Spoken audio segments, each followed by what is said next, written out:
আলহামদুলিল্লাহ, সকল প্রশংসা আল্লাহ তাআলার জন্য। দরুদ ও সালাম আমাদের প্রিয় নবী হযরত মুহাম্মদ সাল্লাল্লাহু আলাইহি সাল্লামের প্রতি। আসসালামু আলাইকুম রাহমাতুল্লাহ। আশা করি সবাই ভালো আছেন। আজকে আমরা হযরত শোয়েব আলাইহিস সালাম সম্পর্কে জানবো এবং কিছু সংক্ষিপ্ত প্রশ্ন করব। আজকেও বরাবরের মতো আছেন আমার মামা। আসসালামু আলাইকুম। ওয়ালাইকুম আসসালাম। তো আমরা সময় বেশি দীর্ঘ না করে আমরা প্রশ্ন পর্বে যাচ্ছি। তাহলে শুরু করা যাক। ইনশাআল্লাহ। আমার প্রথম প্রশ্ন, শোয়েব আলাইহিস সালামের পিতার নাম কি ছিল? হযরত শোয়েব আলাইহিস সালামের পিতার নাম ছিল ফাহমিল। আমাদের প্রিয় নবী হযরত মুহাম্মদ সাল্লাল্লাহু আলাইহি সাল্লাম কোন নবীকে খতিবুল উম্মত বলে অভিহিত করেছেন?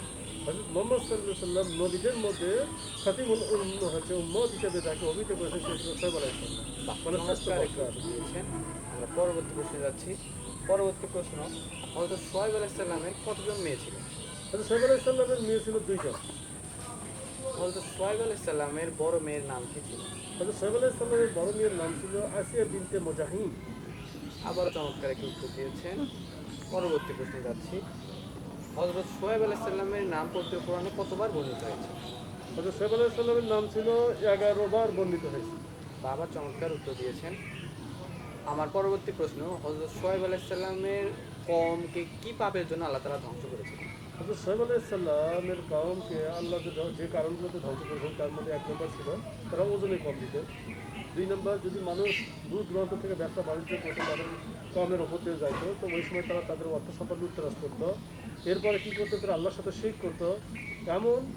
আল্লাহর সাথে শিরক করতো এবং তারা গাছের পূজা করতো। আবার চমৎকার একটি ব্যাখ্যা দিয়েছেন। আমরা পরবর্তী প্রশ্নে যাচ্ছি। হযরত শোয়েব আলাইহিস সালামের কওমকে কিভাবে ধ্বংস করা হয়েছে? হযরত শোয়েব আলাইহিস সালামের কওমকে ধ্বংস করেছিলেন আল্লাহ এমনভাবে, মানে খুবই ভয়ানক পরিস্থিতি ছিল। সেটা হচ্ছে তাদের কওমকে, হযরত শোয়েব আলাইহিস সালাম যখন ছিলেন তার কওমে, আল্লাহ কী করলেন যে আযাব যখন আসবে তখন শোয়েব আলাইহিস সালামকে তার কওম থেকে দূরে এক প্রান্তে নিয়ে গেলেন।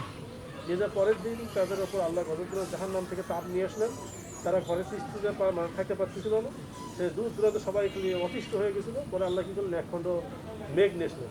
মেঘ নিয়ে আসার পর লোকেরা দূর দূরান্ত থেকে দেখলো যে এটা হচ্ছে বৃষ্টি দেবে, ছায়া হয়েছে। তারা সবাই কী করলেন, এই মেঘের কাছে আসে জমায়েত হলো। হওয়ার পর আল্লাহ কী করলেন, তাকে বিদ্যুৎ গতি তাদেরকে, মানে বিজলি চমক যেটা আছে সেটা দিয়ে তাদেরকে একে নিস্তব্ধ করে দিল। এর পাশাপাশি হযরত জিবরীল আলাইহিস সালাম বিকট আওয়াজ করলেন আর জমিকে ভূমিকম্পে রূপান্তরিত করলেন।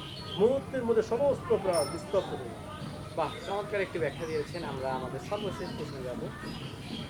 হযরত মুসা আলাইহিস সালাম এবং শোয়েব আলাইহিস সালামের মধ্যে সম্পর্ক কি ছিল? হযরত শোয়েব আলাইহিস সালাম এবং মুসা আলাইহিস সালামের মধ্যে সম্পর্ক ছিল জামাতা, অর্থাৎ শ্বশুর। আবারও সঠিক উত্তর দিয়েছেন। ঠিক আছে বন্ধুরা, আজকে আর আমাদের পর্ব এই পর্যন্তই। আশা করি আপনারা আমাদের পাশে থাকবেন। আসসালামু আলাইকুম।